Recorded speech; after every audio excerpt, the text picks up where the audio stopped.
Même si vous pouvez ajouter automatiquement la plupart des comptes bancaires et de cartes de crédit à votre plan comptable, lorsque vous les connectez au service bancaire en ligne, certains d'entre eux, comme les prêts et les immobilisations corporelles, doivent être ajoutés manuellement. Voyons comment ajouter manuellement un compte à votre plan comptable et les raisons pour lesquelles le solde d'ouverture est si important. Nous verrons ensuite comment ajouter plusieurs comptes en même temps.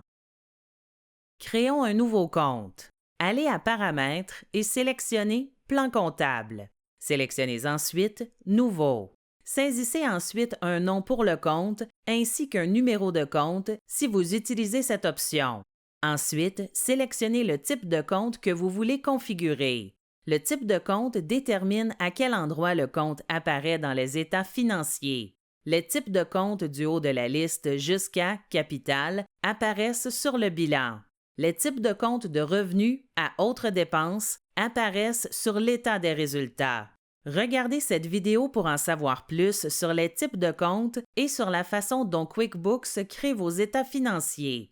Dans cet exemple, nous allons configurer un compte bancaire d'entreprise. Le sous-type fournit plus de renseignements sur les éléments que le compte suit pour votre entreprise. Nous allons configurer un compte chèque. Puis, si vous configurez un compte de bilan, choisissez un point de départ pour le compte et saisissez-le dans le champ « En date due ». La plupart des entreprises choisissent de commencer le suivi des comptes à partir du début de l'année. De cette manière, votre compte QuickBooks et vos relevés bancaires concorderont dès le départ. Notez que cela n'est nécessaire que pour les comptes que vous configurez vous-même. Lorsque vous connectez un compte bancaire ou de carte de crédit au service bancaire en ligne, QuickBooks s'occupe de tout cela pour vous. Saisissez ensuite le montant que vous aviez réellement dans votre compte bancaire cette journée-là. C'est ce qui s'appelle le solde d'ouverture dans QuickBooks. La meilleure façon de trouver cette information est de consulter votre relevé bancaire ou de carte de crédit. Ce montant est très important. Il devient le point de départ de votre compte et il vous aidera à vous assurer que vos relevés QuickBooks correspondent à vos relevés bancaires. Vous pouvez saisir vos propres remarques relatives au compte dans le champ « Description ». Lorsque vous avez terminé, sélectionnez « Enregistrer ». Vous pouvez maintenant enregistrer les nouveaux paiements et dépôts qui ont eu lieu après la date de départ que vous avez choisie. Vous n'avez pas besoin de saisir les opérations bancaires traitées avant cette date. Si vous décidez plus tard d'ajouter des opérations effectuées avant la date du champ « En date due », nous vous recommandons de le faire en collaboration avec votre comptable. N'oubliez pas que toutes vos anciennes opérations sont résumées dans le solde d'ouverture. Si vous les ajoutez maintenant sans ajouter le solde d'ouverture, vous comptez votre argent 2 fois.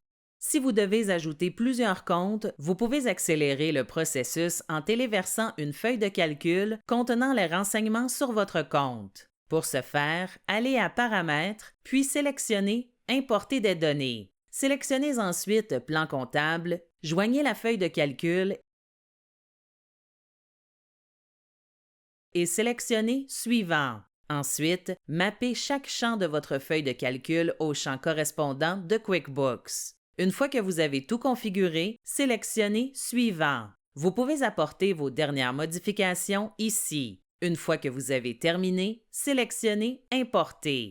Notez que lorsque vous importez des comptes, les soldes d'ouverture n'apparaissent pas. Vous devez les ajouter vous-même. Assurez-vous de les ajouter car les soldes d'ouverture sont très importants. Veuillez noter que si vous utilisez QuickBooks en ligne comptable, vous pouvez utiliser les modèles de plan comptable pour configurer rapidement le plan comptable d'un client.